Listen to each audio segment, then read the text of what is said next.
Welcome to Victorian England, a place where the streets were cobblestoned, the dresses were suffocatingly tight, and nearly everything you put in your body was laced with some kind of chemical ambition. Today, we think of cocaine as a scandal, whispered about in tabloids or shouted in courtroom dramas, but back then, it was practically a household spice. If sugar sweetened your tea, cocaine brightened your mood, and sometimes your entire skeleton. This wasn't a niche habit reserved for a few eccentric poets hiding in smoky salons. No, this was mainstream. Cocaine lived in your morning mouthwash, your toothpaste, your parenting strategies, and your perfectly respectable evening tonics. It was the silent guest at dinner parties and the trusted companion of exhausted mothers, ambitious businessmen, priests, explorers, and even queens. Doctors prescribed it as casually as they handed out peppermints, and pharmacists displayed it proudly behind polished glass counters like it was salvation itself. Imagine walking down a London street in the 1880s. The gas lamps flicker. Horses clop against the stones. A gentleman tips his hat, his pupils wide enough to see the future. A lady in a bustle strolls past, humming loudly to herself while alphabetizing the contents of her handbag. You pause, confused, only to realize they've both just come from the chemist with restoratives. You look at the chemist's shop window, rows of bottles with labels promising vigor, charm, and relief from life's endless nuisances. Every bottle is spiked with cocaine, and people believed in it with a devotion usually reserved for religion or tea. The Victorians were nothing if not ambitious.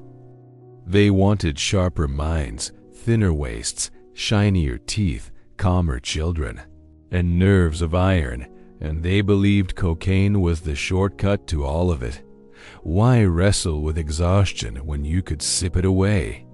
Why endure melancholy when a lozenge could transform you into the life of the party? Why worry about teething babies when a spoonful of syrup could send them straight into angelic silence? It was a society in search of solutions, and solutions arrived in powdered, fizzy, or syrupy form. But here's the twist. This wasn't considered reckless. Quite the opposite. Using cocaine products was sophisticated, modern, even patriotic. Advertisements boasted endorsements from popes, presidents, inventors, and explorers. The newspapers raved. The doctors approved. And society followed into a haze of stimulation so strong that entire households were vibrating through dinner. To our modern eyes, it looks absurd, like watching someone clean their windows with dynamite and calling it a time saver. But in Victorian England, it was wellness. It was self-care. It was progress wrapped in a bow of polite delusion.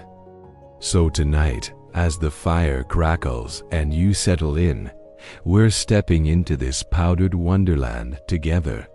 We'll explore the birth of cocaine Coca Cola, the wine that turned Paris into a perpetual dinner party, the tablets that convinced men they could conquer Antarctica in wool trousers, and the lotions and creams that promised eternal beauty while leaving women stitching hair into their own eyelids. We'll meet nerve tonics that made tea parties feel like revolutions, soothing syrups that kept nurseries eerily quiet, and even chocolates that whispered promises of genius between sugar highs. By the end, you'll understand how an entire civilization, buttoned up, pious and allegedly proper, managed to get spectacularly, unapologetically high while maintaining perfect posture. This is the story of Victorian cocaine, the drug that powered mornings, soothed nerves, polished reputations, and, in many cases, destroyed them, all while being marketed as the key to civilized living. So dim the lights, pour yourself something safe, and prepare to drift into the strangest bedtime story you'll hear all week. Because once upon a time, being cheerful, respectable, and wildly overstimulated wasn't a scandal. It was good manners. Picture this: Atlanta, 1886. The air is thick with cigar smoke, the sound of train whistles, and the faint buzzing of a nation that hasn't yet discovered Netflix, but has already discovered the joys of being chemically unhinged. Enter Dr. John Pemberton, pharmacist, Confederate veteran, wounded swordsman, and man of many inconvenient habits. Chief among them, a morphine addiction so committed it could have applied for voting rights. Now, most people facing this issue might consider rest, therapy, or at least fewer sword fights. But Pemberton? He decided the best way to cure one addiction was with another. Logical? Not really. Enterprising? Absolutely. And thus, with the enthusiasm of a man who'd already made several bad life choices, he began tinkering in his laboratory, trying to invent a miracle cure. The miracle he discovered was Coca Cola, or as it was known in its earliest form, a non-alcoholic nerve tonic with invigorating properties. Translation: carbonated sugar water with cocaine in it. Yes, the most iconic soft drink in the world began life as a fizzy narcotic. In fact, its earliest ancestor wasn't even Coca Cola at all, but a knockoff of a French sensation called Vin Mariani, a wine steeped in coca leaves. That was all the rage in Paris, endorsed by celebrities and even the Pope himself. Pemberton copied the recipe but swapped out the wine for syrup when Atlanta passed temperance laws. He didn't want prohibition to ruin his fun, so he gave people the same kick without the booze. Imagine pulling the bullets out of a cannon and replacing them with fireworks. Still dangerous, still loud, just more socially acceptable. The first batches were marketed as a valuable brain tonic and nerve restorative. Ads claimed it cured headaches, fatigue, indigestion, and even melancholy. One poster proudly declared it could treat shyness, which sounds quaint until you realize the cure was essentially liquid confidence served with a smile. Another pamphlet promised relief for bad moods, as if a splash of cocaine was the Victorian equivalent of therapy. And people loved it.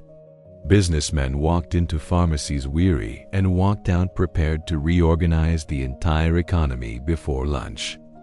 Women in corsets drank it, regretted how little lung room they had for all this sudden energy, and then drank more anyway. Students swore it helped them cram for exams. Clergymen quietly admitted it sharpened their sermons. Even Thomas Edison was a fan, reportedly sipping it while inventing light bulbs and insomnia in equal measure. Each serving contained a small but meaningful dose of cocaine, enough to turn a bad day into a productivity spree. Patrons described leaving soda fountains fully prepared to repaint their roofs, compose operas, and finally confront their disappointing cousins. Sherlock Holmes never canonically drank Coca Cola, but given his lifestyle, it's not hard to imagine him knocking back a glass or two between cases, solving crimes while vibrating at the frequency of a sewing machine. And here's the kicker: the cocaine didn't actually vanish from Coca Cola overnight. It lingered. First reduced in 1903, then slowly phased out behind the scenes until 1929, when the company finally switched to decocainized coca leaves. Even today, Coca-Cola still uses coca leaves in its formula.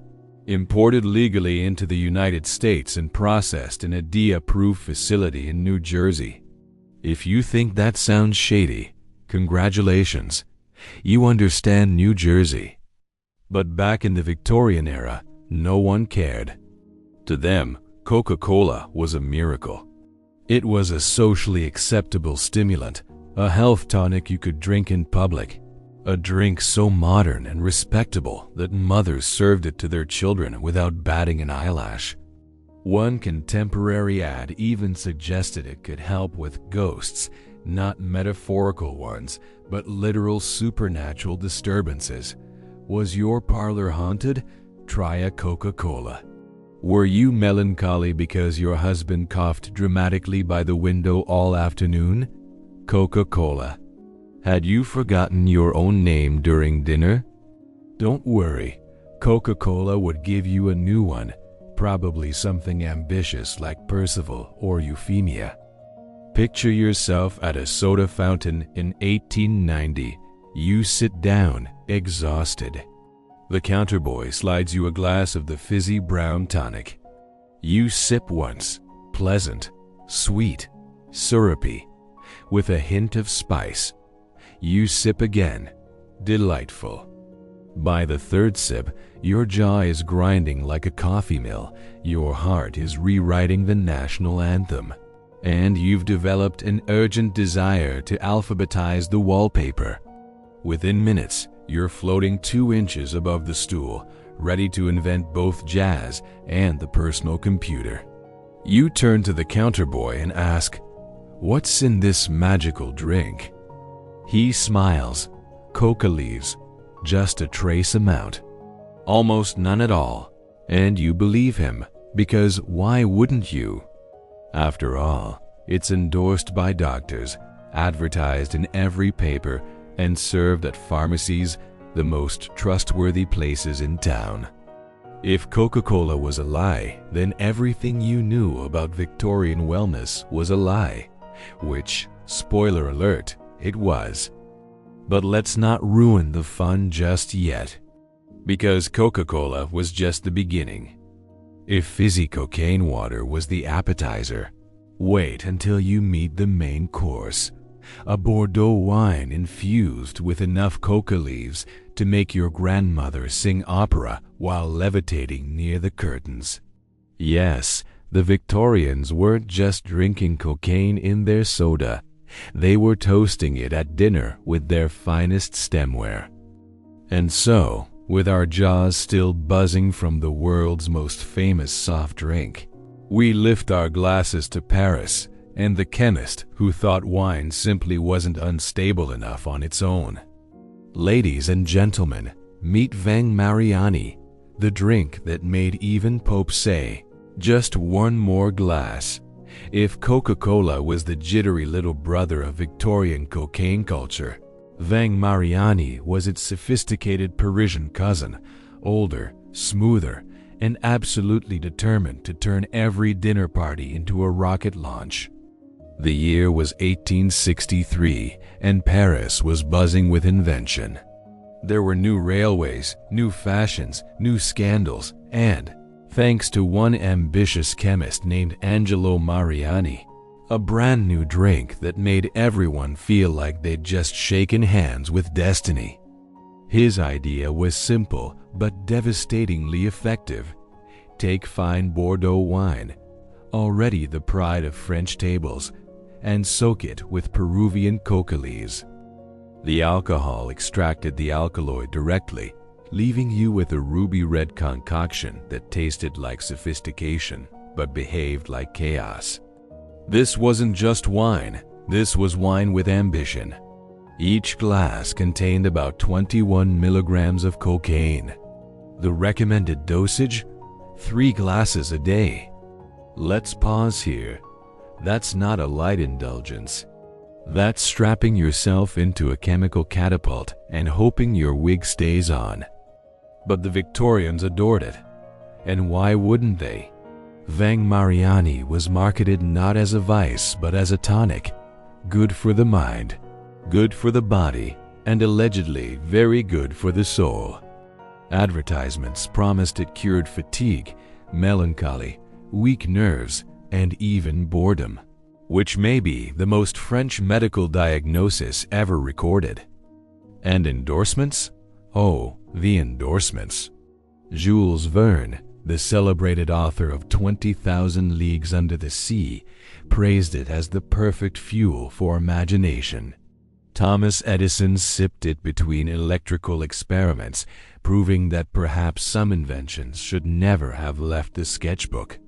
Even two U.S. presidents, Grant and McKinley, reportedly enjoyed it. But the crown jewel of Vin Mariani's resume was Pope Leo XIII, who not only drank it enthusiastically, but awarded Mariani a gold medal for services to humanity. Yes, the Pope, spiritual leader of millions, walked around with a hip flask of cocaine wine.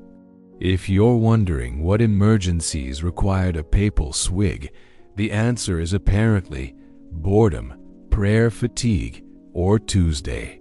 Imagine being a Victorian dinner guest. The candles flicker, the host pours a generous Bordeaux glass, and you notice the label glinting with gold foil.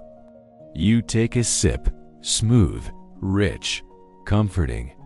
By the second sip, you're suddenly fluent in Latin.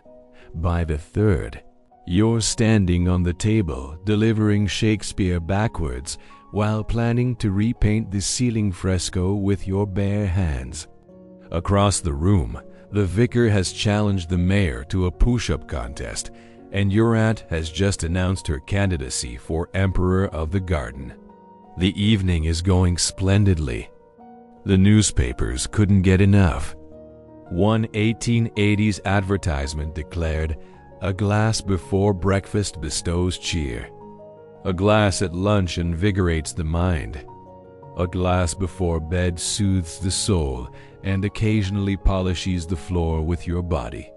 Side effects, naturally, included joy, overconfidence, spontaneous poetry, and the occasional belief that you could levitate if you concentrated near wallpaper. But hey, nobody printed that part. Doctors recommended it for delicate constitutions, exhausted students, and women suffering from excessive melancholy of the womb, a diagnosis so vague it could cover everything from cramps to not laughing at your husband's jokes. Children were even dosed with watered-down versions, because nothing says bedtime story like a lullaby followed by a glass of chemically enhanced Bordeaux. It became the Red Bull of the Victorian age if Red Bull came with a rosary and a doctor's note. Surgeons swore by it. Politicians toasted with it. Artists credited it for their bursts of genius. And Mariani himself became a celebrity chemist, his face as recognizable in Paris as his product. His advertisements were everywhere, elegant posters of women in flowing gowns, clutching a glass of Vin Mariani with eyes that said, "I can see through time." And here's the wildest part. It wasn't scandalous. Quite the opposite. Offering Vin Mariani to your guests was considered fashionable, gracious, even medically responsible. Imagine hosting Christmas dinner today and setting a bottle of cocaine wine on the table. "Grandma, this will cure your fatigue." "Cousin Bernard, it will improve your nerves." And for the children? Just half a glass, they'll be quiet till spring. That's how normalized it was. But of course, every craze has its shadow. Stories began to circulate of people who didn't just enjoy Vin Mariani but lived on it. Artists who forgot to eat. Politicians who delivered 6-hour speeches while foaming with enthusiasm. Housewives who alphabetized their curtains at 3 amande and then wept into the fabric because it wasn't ambitious enough. And yet, the craze didn't slow. Because how could it? This was a product that promised everything the Victorians craved: energy, elegance, intellectual sparkle, and a socially acceptable excuse for why you hadn't slept in 4 days. It was liquid optimism, bottled ambition, and, let's be honest, cocaine cleverly disguised as French sophistication.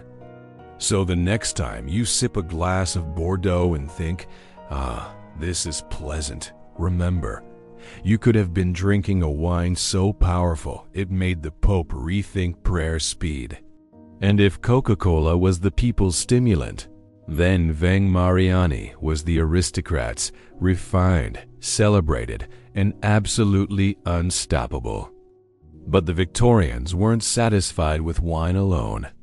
Oh no, they wanted more portability. Something you could carry in your pocket. Something that wouldn't spill on your lace gloves. Something you could pop in your mouth during a snowstorm while declaring yourself governor of the produce aisle. And thus, the world was introduced to a new invention, cocaine in tablet form. By now, the Victorians had their mornings fueled by Coca Cola and their evenings powered by Vin Mariani. But what about the in-between? What about the times when you weren't seated comfortably in a parlor with lace curtains, but instead trudging through mud, snow, or polite society? The solution: cocaine in pill form. Portable, discreet, and marketed as the ultimate endurance booster. Known as forced march pills, these little chalky tablets were sold in glass vials with embossed lightning bolts on the label, because apparently subtlety was overrated. The name said it all. These weren't designed for leisure. They were designed for people on the move, soldiers, explorers, cyclists, mountaineers, and anyone determined to get from point A to point B without stopping for trivial things like food, water, or sanity. The promise was bold: no fatigue, no hunger, no crash, which is marketing code for you will feel invincible until your heart files a complaint. Let's set the scene. It's 1902, your Ernest Shackleton, Antarctic explorer extraordinaire. The wind is screaming, the snow is endless, and your fellow adventurers are staring bleakly at the horizon, wondering whether their toes will ever forgive them. You reach into your pocket, not for a compass or a map, but for a tiny glass bottle. Inside, cocaine tablets. You pass them around. Moments later, the men are marching with renewed vigor, composing sea shanties about penguins, and confidently insisting they can see the South Pole just over the next ridge. Spoiler, they couldn't, but they felt like they could, which, in Victorian logic, was close enough. And it wasn't just explorers. Soldiers loved these pills. Long march, pop a tablet. Night watch, pop 2. A bayonet charge at dawn, why not 3?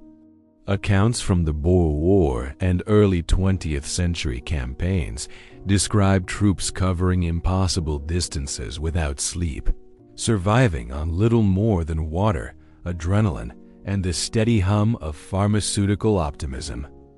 Even civilians joined in.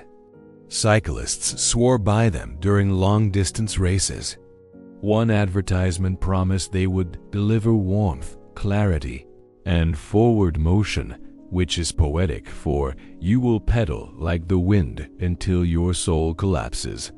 Another brochure recommended them for gentlemen engaged in the rigors of hunting or golf, as if cocaine was the missing ingredient between you and your best 9 holes. And of course, the Victorians couldn't resist exaggerating.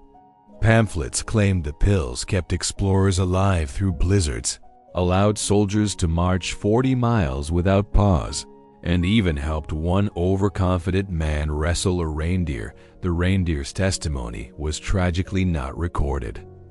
Imagine being an average Victorian shopper. You stroll into the chemist for something mild, perhaps a lozenge for your cough or a tonic for your nerves. The chemist, twitching slightly from his own merchandise, leans forward and whispers, "Would you care for a little endurance?" He places a small bottle on the counter. You glance at the label, "Forced March for Heroic Vigor." The price is affordable. You buy it. Why not? By the time you get home, You've reorganized your entire pantry, written 3 letters to Parliament, and attempted to scale your neighbor's fence just to prove you could. Of course, the marketing never mentioned the other side of the story: the overconfidence, the hallucinations, the sudden belief that cucumbers were plotting against you. Expedition diaries sometimes contain chilling hints.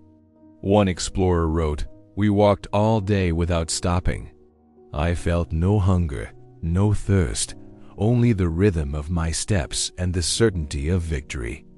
At night, I tried to sleep, but the snow would not stop singing." Another account described men laughing wildly as they marched in circles for hours, convinced they were racing the moon. Some never returned. Those who did credited the pills for their survival, though their wide-eyed grins suggested survival came with side effects.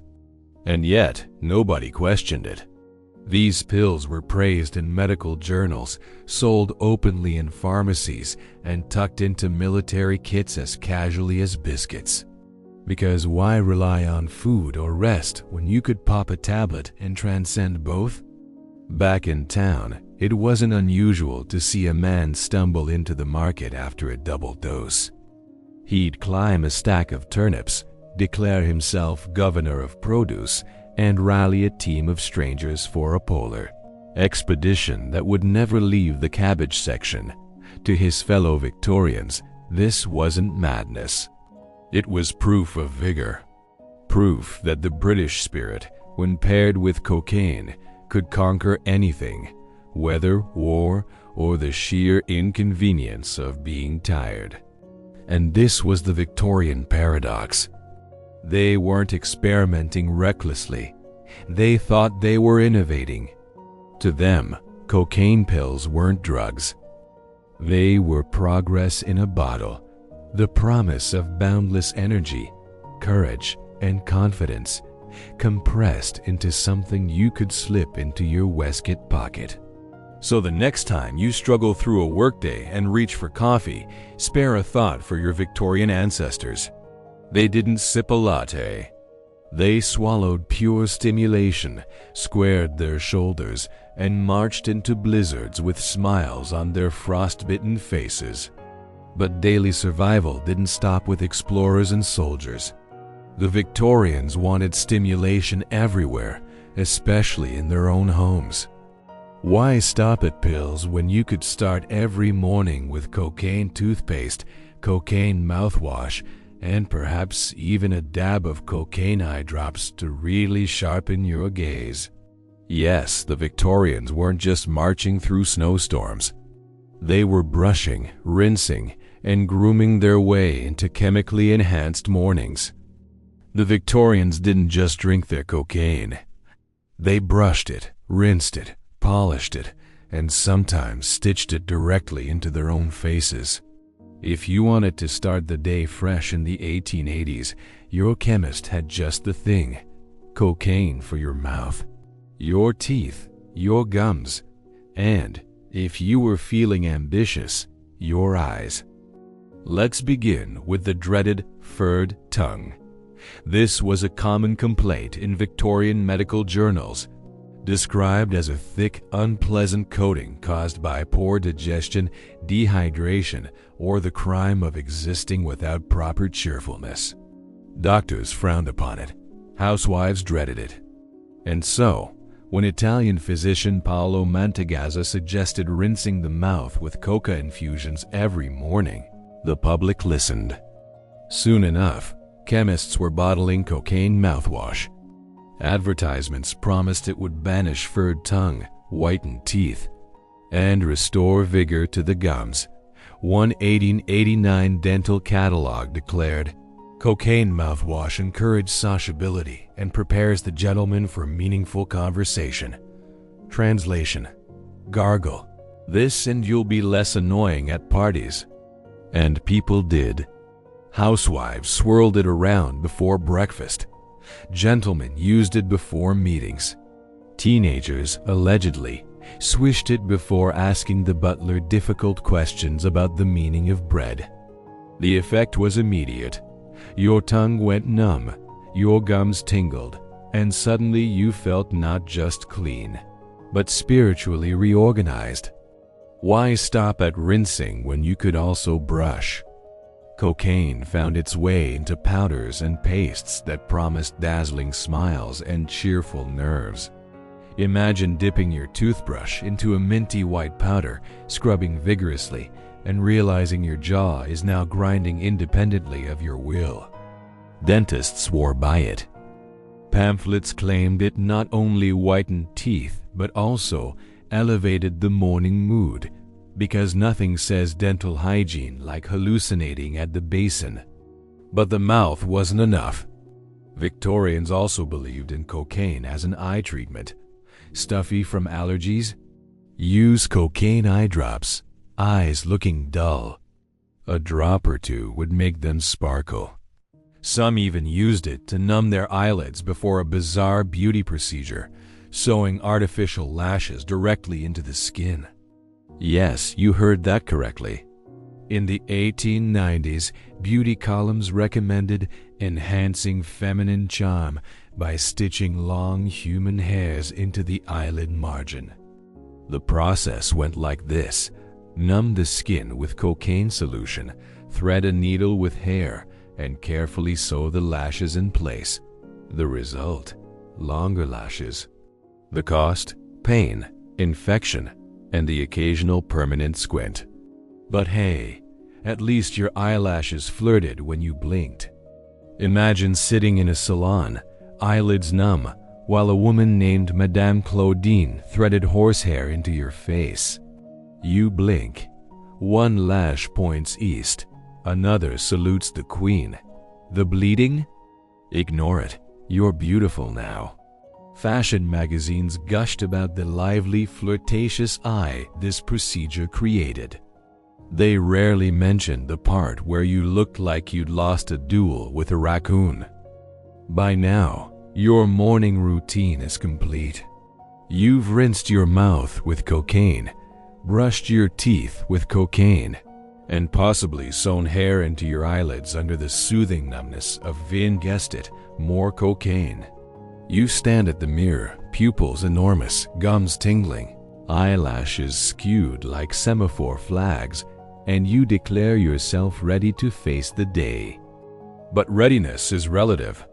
Maybe you're not ready for work or polite society, but you're certainly ready to challenge the towel rack to a duel, alphabetize the wallpaper, and compose a spirited manifesto on the importance of vigorous oral hygiene. And this was the beauty of Victorian wellness logic. Every inconvenience, bad breath, dull teeth, tired eyes, was met with a product, and every product contained cocaine. Morning wasn't about easing into the day. It was about catapulting yourself into it with the force of 1,000 chemical suns. Medical journals at the time praised the astringent and awakening effects of cocaine on mucous membranes. One article even noted its ability to improve temperament, particularly when surrounded by annoying people, which sounds less like a dental benefit and more like a life philosophy. Of course, no one asked whether long-term daily cocaine rinses might have consequences. Why would they? The results were immediate: numbness, freshness, and the intoxicating sense that you could host Parliament in your bathroom. By the late 19th century, hygiene-conscious households across Europe had shelves lined with cocaine powders, pastes, and rinses. Children brushed with it. Parents gargled it. Guests admired the sparkle of it. And every morning began not with quiet reflection, but with a jolt so sharp it made your wallpaper nervous. And so, with teeth shining, gums buzzing, and lashes trembling like leaves in a storm, the Victorian lady or gentleman stepped out the door, dressed immaculately, polished chemically, and already vibrating with ambition. But personal hygiene was just the beginning. If the morning routine turned you into a polished bundle of nerves, the next step was appearance. Because in the Victorian world, beauty wasn't just skin deep, it was chemically enforced. Which brings us to the next bizarre chapter: cosmetics and hair care, cocaine style. Victorian mornings didn't end at the washstand. Once the mouth was buzzing, the teeth gleaming, and the eyelashes stitched into place by sheer stubbornness, it was time to move on to the serious business of beauty. And for Victorians, beauty wasn't about subtle creams or delicate perfumes. It was about slathering your face and scalp with substances so volatile they could have powered locomotives. Chief among them, cocaine. Imagine opening a cobalt jar labeled Coca Cosmetic Cream for radiance, wrinkle repulsion, and unholy confidence. Inside, a pink, perfumed mixture waiting to be smeared across your skin. Advertisements promised it would tighten the face, brighten the complexion, and calm the melancholy countenance of the insufficiently admired woman. Doctors might raise eyebrows today. But back then, this was sold as practically divine intervention in a pot. The experience was dramatic.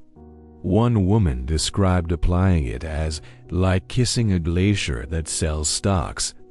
Another said it made her skin hum like a telegraph line. Users swore their cheeks glowed, their jawlines sharpened, and their confidence grew to terrifying proportions. Was it actually good for the skin? No. Was it good for throwing shade at a garden party with radiant cheekbones and volcanic energy? Absolutely. If your face was radiant, but your hair limp, the chemist had you covered. Enter the cocaine scalp tonic. Bottles with names like Professor Etheridge's scalp elixir or Miss Penelope's vibrational paste for ladies lined pharmacy shelves. Ingredients typically included cocaine, camphor, ammonia, and something vaguely labeled invigoration juice. The instructions were simple. Rub vigorously into the scalp until you felt a buzzing sensation. Within minutes, your follicles were allegedly awakened. One pamphlet assured customers, the gentleman's scalp must be alive, responsive, and willing to participate in society. Translation: if your head isn't tingling like a beehive, you're doing it wrong. Did it grow hair? Not really. But it gave users the sensation that something was happening, which in Victorian logic was close enough. One enthusiastic gentleman claimed his hair tonic made him feel like a general preparing for battle. His curls? Still disappointing. His self-esteem unstoppable.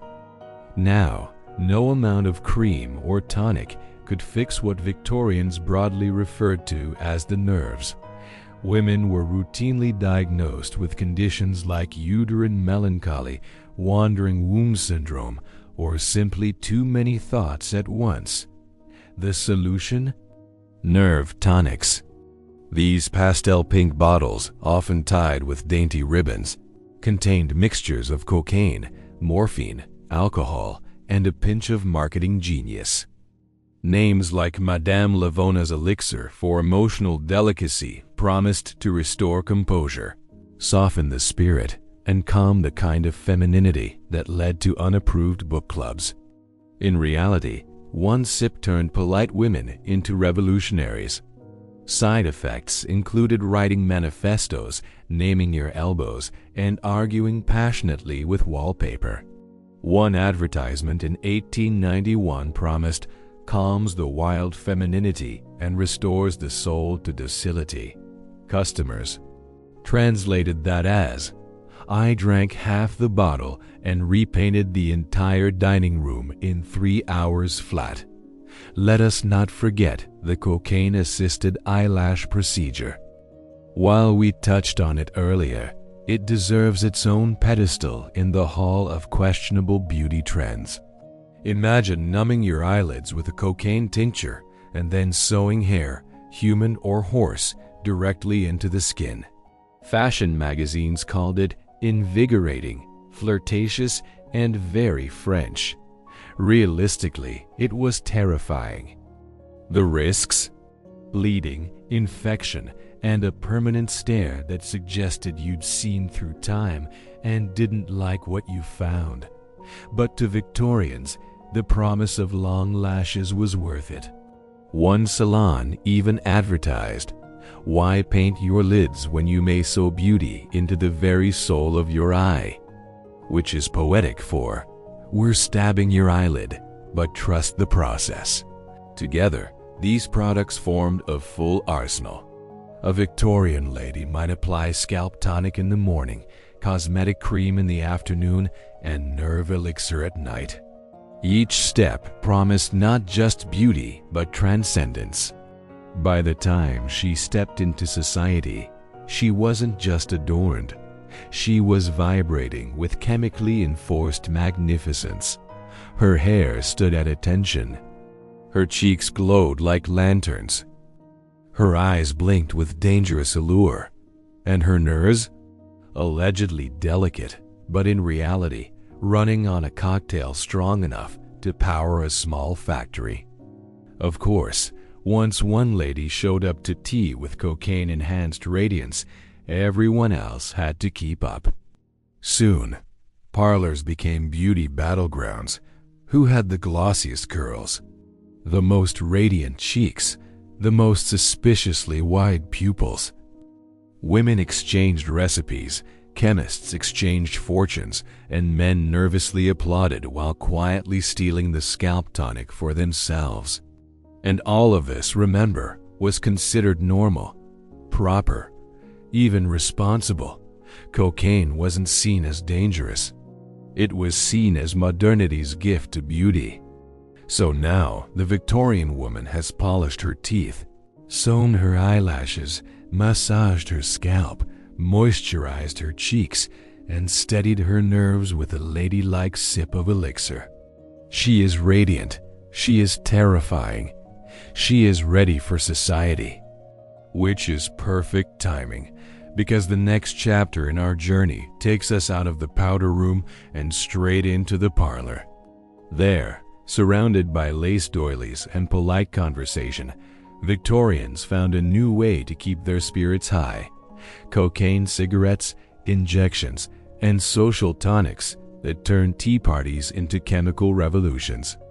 By the late 19th century, cocaine wasn't just a private indulgence hidden in bathroom cabinets. It had gone social. It was in the parlors, the ballrooms, the garden parties, and the salons, discreetly tucked into cigarettes, syrups, and glittering bottles passed around like conversation starters. Victorian society ran on lace, etiquette, and powdered ambition. Picture a garden party in 890. The air smells of roses, freshly cut grass, and, well, narcotics.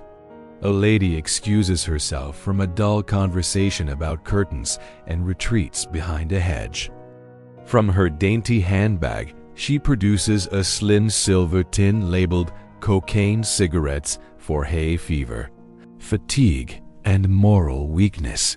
She lights one.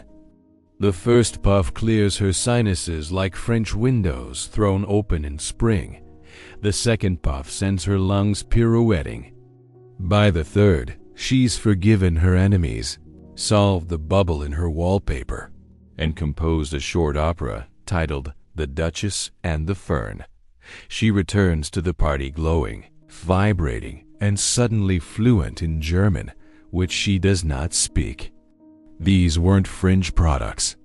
They were sold at every respectable chemist. Advertisements promised relief from asthma, migraines, nervous excitability, and the crushing realization that your fiancé collects beetles.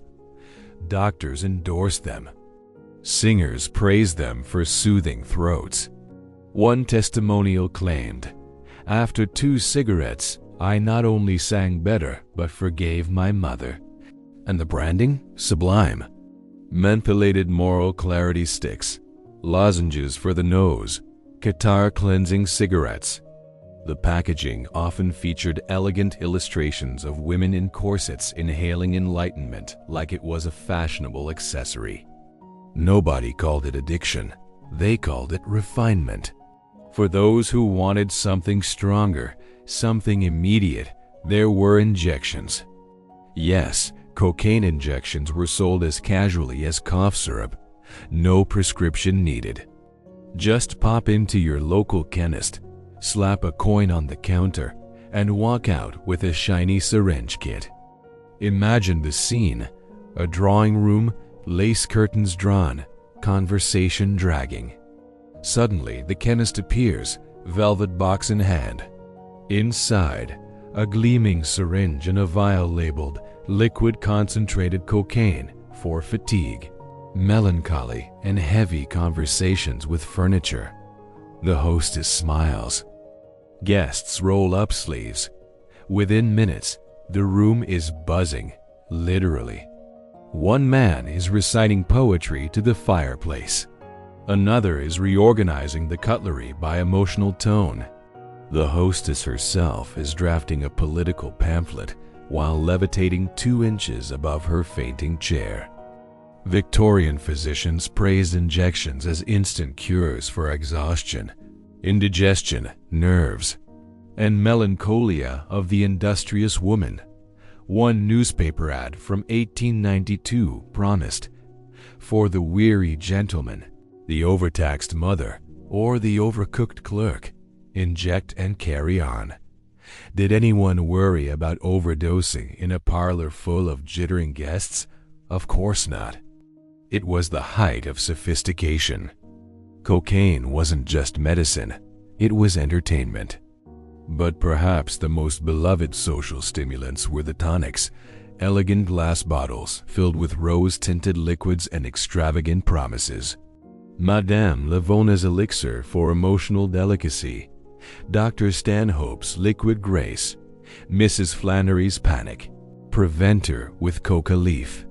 These were passed around at tea parties as casually as biscuits. 1 sip and conversation turned lively. 2 sips and you were lecturing the mantel clock about democracy. 3 sips and you were announcing your spiritual rebirth under a new name. Victorians swore these tonics restored composure, refreshed the breath, and soothed hysteria brought on by excessive piano practice. The irony? They weren't soothing at all. They were hand grenades in a bottle. Guests who began the evening delicate and composed ended it standing on tables, waving parasols, and declaring independence from their husbands. What did this mean for Victorian social life? In short, chaos wrapped in courtesy. Garden parties that began with gentle violin music often ended with impromptu fencing matches. Afternoon teas turned into all-night manifestos. Parlors became laboratories of delirium, filled with women reciting Shakespeare backward and men attempting to out-debate the wallpaper. And yet, none of this was scandalous. No one whispered, "She's using." They whispered, "She's radiant." Where can I buy that elixir? Addiction wasn't the word. Sociability was. To be high wasn't a shame. It was good manners. If this all sounds absurd, remember the cultural logic at work. Anything endorsed by doctors, advertised in newspapers, and sold at chemists must be safe. If the Pope could carry cocaine wine, if Edison could drink Coca Cola, and if your neighbor could smoke cocaine cigarettes while trimming roses, then surely you weren't doing anything wrong. You were keeping up with progress. So the Victorian social calendar became a carousel of chemical highs. Mornings began with toothpaste that numbed your gums. Afternoons were fueled by cigarettes. Evenings sparkled with elixirs. And if the day dragged too much, a quick jab of the syringe perked everyone back up. Which raises a question. If this was what adults were doing at parties, what about the children? After all, the Victorians were big on family values. Surely they drew the line somewhere, right? Wrong, because in nurseries across England and America, teething babies were being spoon-fed soothing syrups laced with cocaine, morphine, and alcohol. And their parents called it bedtime. Victorians prided themselves on family values. They wrote sentimental poems about motherhood, painted idealized portraits of rosy-cheeked children, and published advice manuals filled with moral guidance. But when it came to keeping little ones quiet, they often skipped lullabies and bedtime stories and went straight for the chemist's shelf. Enter the soothing syrups, sugary concoctions that promise to calm teething babies, silence tantrums, and restore peace to exhausted households.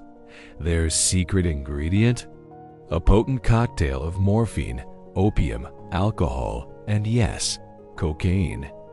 Because apparently nothing says responsible parenting like giving your toddler the pharmaceutical equivalent of a cannonball wrapped in caramel. The most infamous of these was Mrs. Winslow's soothing syrup, marketed with a maternal logo showing a kindly nurse holding a peaceful child.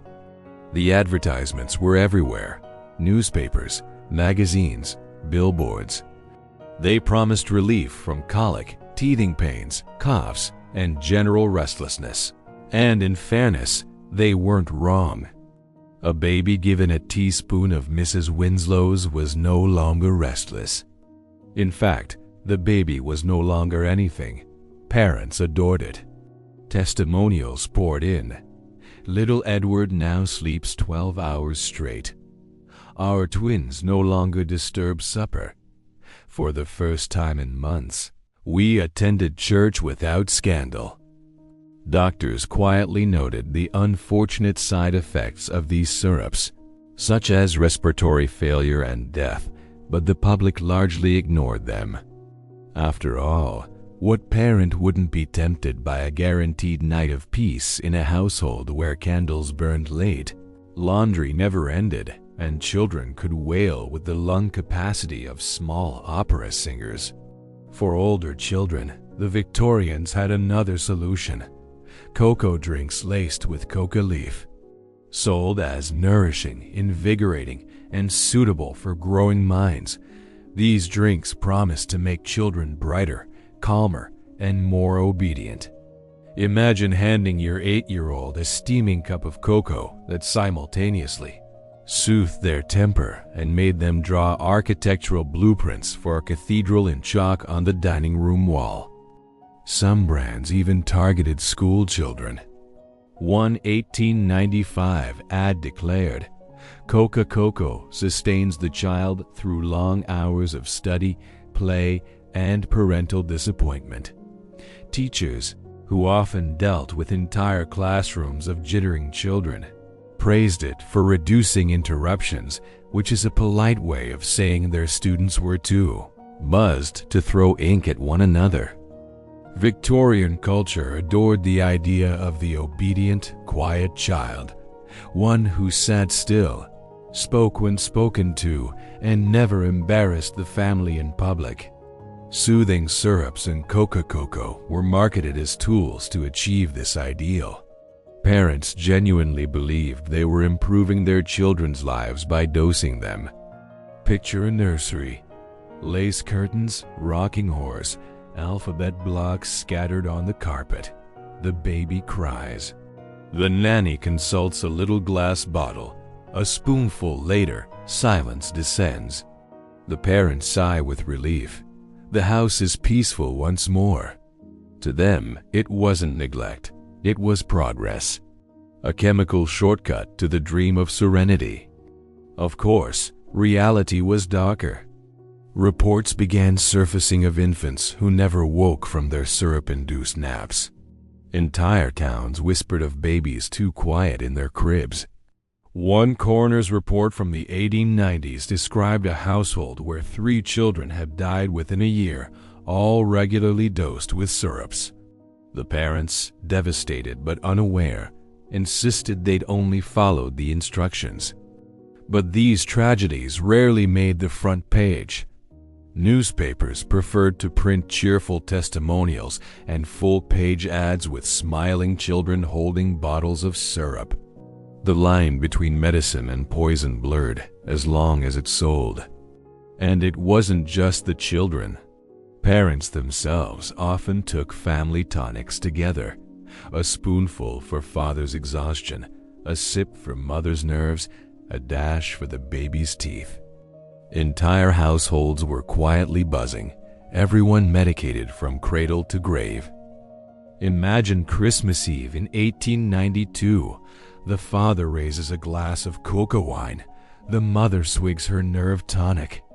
The toddler sips Coca Cola by the fire. The baby snoozes under the influence of soothing syrup. Outside, snow drifts gently. Inside, the entire family vibrates in chemical harmony, united by substances strong enough to tranquilize elephants. To modern eyes, it looks horrifying. But to Victorians, it was responsible. They truly believed science had delivered them a miracle, peace, quiet, and obedience in a bottle. Raising children was hard. Medicine made it easier. And if it carried risks, well, so did childbirth or cholera or walking too close to a horse. Life was fragile anyway. Why not seize a little comfort where you could? So, in countless parlors across England and America, parents spooned syrup into their babies, cocoa into their children, and tonics into themselves. Families gathered by the hearth, calm, quiet, and utterly unaware of the chemical storm swirling through their blood. And with the nursery settled, attention turned back to the home itself. Because it wasn't just children and parents indulging. Cocaine had crept into chocolates, soaps, and everyday household products. The kind of things you might leave on a side table, never realizing your wallpaper was about to judge you for not joining in. By now, cocaine had marched into every corner of Victorian life. The drinks, the pills, the parties, even the nurseries. But its most astonishing conquest wasn't the headline products. It was the everyday clutter. The things lying around your house, sitting in your pantry, tucked into your coat pocket. Because if you lived in the late 19th century, cocaine wasn't just something you bought on purpose. It was something you stumbled across while reaching for chocolate or soap. Few things delighted Victorians more than a box of chocolates. Elegant, gift-worthy, and indulgent, chocolates carried a social meaning far beyond sugar. Add cocaine, and suddenly they carried a chemical kick strong enough to make Valentine's Day feel like the French Revolution. Pharmacies sold Coca chocolates by the dozen, each square infused with a neat little dose of stimulant. Advertisements promised they were delightful for students, artists, and ladies engaged in correspondence. Translation: eat one, and you'll be penning love letters, manifestos, and 3 unsolicited novels before dinner. Imagine an afternoon tea where the hostess offers a tray, sugar-dusted eclairs, delicate biscuits, and a neat plate of Coca chocolates. Guests politely nibble. Within an hour, the room is vibrating. One guest is attempting to climb the drapes. Another insists she's invented a new form of algebra. The hostess, sweating but radiant, assures everyone this is perfectly proper. Snuff, powdered tobacco snorted up the nose, had been fashionable since the 17th century. By the Victorian era, however, cocaine had given it a glow-up. Enter Coca Snuff. Tiny tins of finely ground cocaine mixed with herbs were sold for hay fever, sinus relief, and nasal refinement. The ritual was absurdly elegant. A gentleman flicked open his silver snuff box, tapped a little mound onto the back of his hand, and inhaled sharply. He'd then sneeze, cough politely into a lace kerchief, and immediately declare himself cured of melancholy, boredom, and possibly the existence of Mondays. Snuff was marketed as scientific. Doctors claimed it cleared congestion, sharpened the senses, and made one alert to society's demands. Housewives even kept jars of it for their husbands, proudly declaring, "It keeps him cheerful at supper." Whether supper was actually improved by everyone grinding their teeth in unison is another question entirely. It wasn't enough to put cocaine in things you ingested. Victorians also put it in soap. Coca soap came in dainty bars embossed with flowers, promising to invigorate the skin, soothe the nerves, and beautify the complexion. The idea was simple. If cocaine made you feel alive on the inside, why not lather it onto the outside? Picture a Victorian bathroom. A claw-footed tub, steaming water, and a delicate bar of cocaine soap resting on the porcelain. A lady scrubs her arms. Suddenly, her skin tingles like it's hosting a telegraph line. She declares herself radiant. Her maid, scrubbing with the same soap, announces she's invented a new theory of mathematics. The bath isn't relaxing anymore. It's a brainstorming session. Did it actually cleanse better than regular soap? Of course not. But did people feel cleaner, fresher, and alarmingly enthusiastic about wallpaper? Absolutely. And that was enough to sell bars by the crate.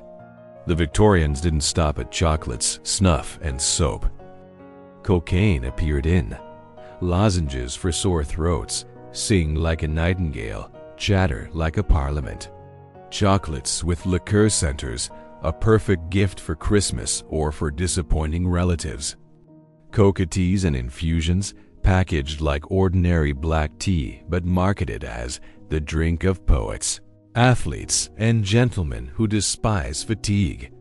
One American company even experimented with cocaine chewing gum, advertised as a modern miracle for smokers, thinkers, and mothers with insufficient patience. Children, of course, bought it by the handful. What's most astonishing isn't just the variety, it's the normalcy. These weren't underground products sold in shadowy alleys. They were brightly advertised, sold in mainstream shops, and endorsed by respected figures. Your neighbors weren't ashamed of their cocaine soap. They gave it as Christmas gifts. Your aunt didn't hide her Coca chocolates. She passed them around at Sunday tea. Cocaine wasn't exotic. It was ordinary. So imagine a Victorian household on an ordinary Tuesday.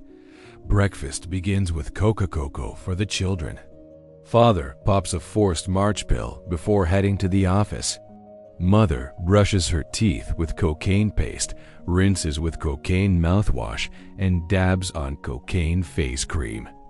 After lunch, the maid polishes the silver with Coca soap while sneaking a piece of Coca chocolate. Guests arrive. Coca cigarettes are lit in the garden. A bottle of Vin Mariani is opened in the parlor. By bedtime, the baby is dosed with soothing syrup. Every member of the family is buzzing. Every object in the home, from chocolate to soap, is infused. The wallpaper may not actually be vibrating, but everyone inside the house certainly is. And that's what makes the Victorian cocaine craze so staggering. It wasn't confined to one group, one fad, or one reckless invention. It spread everywhere, into everything, until the line between medicine and lifestyle dissolved completely. Which leaves us with the final question: how did it end? How did a society so thoroughly powdered finally come down? The answer, unsurprisingly, involves scandal, backlash, and a slow realization that perhaps sewing horsehair into your eyelids under the influence of cocaine wasn't sustainable. By the early 20th century, the Victorian cocaine dream began to fray at the edges. For decades, society had brushed its teeth with it, bathed in it, dosed their children with it, and toasted their futures with it. Cocaine had been medicine, beauty, etiquette, and entertainment rolled into one glittering white powder. But every high has its low, and by 1905, the cracks were impossible to ignore. Doctors started reporting cases that even Victorian optimism couldn't ignore. Patients with nervous collapse, children who never woke from their soothing syrup naps, soldiers with hallucinations so vivid they tried to duel snowdrifts, housewives whose radiance looked suspiciously like insomnia. Newspapers, once cheerleaders of every new tonic, began printing more sinister stories. A factory clerk who stole office supplies to buy Coca chocolates, a student who collapsed after an exam marathon, a mother who drank her entire bottle of nerve elixir in one sitting and tried to reorganize her garden by planetary orbit. What had once been sold as progress now looked like chaos. By the 1910s, governments were starting to panic. Medical associations warned of cocaine mania spreading among the population. Politicians debated whether society could survive if even bishops were smoking cocaine cigarettes for clarity. The United States passed the Harrison Narcotics Act in 1914, making cocaine a controlled substance. Britain followed with the Dangerous Drugs Act of 1920, which cracked down on free sales. Pharmacies that once proudly displayed coca soap and cocaine tablets quietly removed them from shelves. Advertisements disappeared, products reformulated. By 1929, Coca Cola had stripped out the last traces of its stimulating ingredient, though it continued to use decocainized coca leaves, a fact that still makes conspiracy theorists twitch with excitement. Cocaine didn't vanish overnight. Old habits lingered. Some households clung to their tonics, convinced the warnings were overblown. But gradually, the social logic flipped. What had once been sophistication became scandal. A woman seen sipping coca wine in the 1890s was fashionable. A woman caught sipping it in the 1920s was whispered about. Respectability had shifted, and with it, the advertising world turned its attention elsewhere. Vitamins, cod liver oil, electric massage belts, radium face creams. Yes, that's a whole other nightmare. Cocaine had fallen out of favor, not because Victorians suddenly became cautious, but because a newer generation of dangerous wellness trends had taken its place. So what do we make of this chapter in history? On one level, it's absurdly funny. Cocaine soap? Eyelash stitching with cocaine drops? Babies dosed into silence? It feels like satire, a Monty Python sketch stretched across an entire century. But beneath the humor, it's also revealing. The Victorians weren't trying to be reckless. They were trying to be modern. They believed in science, progress, and shortcuts. They trusted doctors and advertisements. And they desperately wanted solutions to the everyday miseries of life: fatigue, melancholy, sleepless children, dull hair, restless nerves. Cocaine provided instant results. And for a time, that was enough. There's something oddly human about it all. Who among us hasn't wished for an easy fix, a drink that makes us smarter, a pill that erases fatigue, a syrup that stops the baby from screaming through the night? The Victorians didn't invent those desires. They simply embraced the first product that promised to deliver them. Of course, their shortcut was disastrous, but their willingness to believe, to hope, feels familiar. Today, we might laugh at their cocaine-laced toothpaste while sipping our fifth coffee. scrolling through ads for miracle supplements or strapping on a smartwatch that promises to optimize our very sleep. The packaging has changed. The yearning hasn't. So imagine, if you will, one last Victorian evening. The lamps are lit. The family gathers in the parlor. Father sips cocoa wine. Mother applies her cocaine face cream. The children sip cocoa. The baby snoozes in syrupy silence. The wallpaper seems to shimmer as if alive, but nobody minds. They are calm, radiant, ambitious, modern, everything society told them they should be. And all of it, every moment of false serenity and manufactured vigor, was powered by the most unlikely house guest of all, cocaine. When we think of Victorians, we picture restraint, formality, rigid etiquette. But beneath the corsets and top hats, society was buzzing, literally, chemically buzzing. And perhaps that's the strangest truth of all, a civilization so buttoned up, so proper, so outwardly sober, was secretly one of the most intoxicated in history. Eventually, the craze ended. Laws tightened, products vanished, generations moved on. But the story remains, a glittering, absurd cautionary tale that still shocks us today. Because once upon a time, in parlors filled with lace and tea, being cheerful, respectable, and wildly overstimulated wasn't a scandal. It was simply good manners,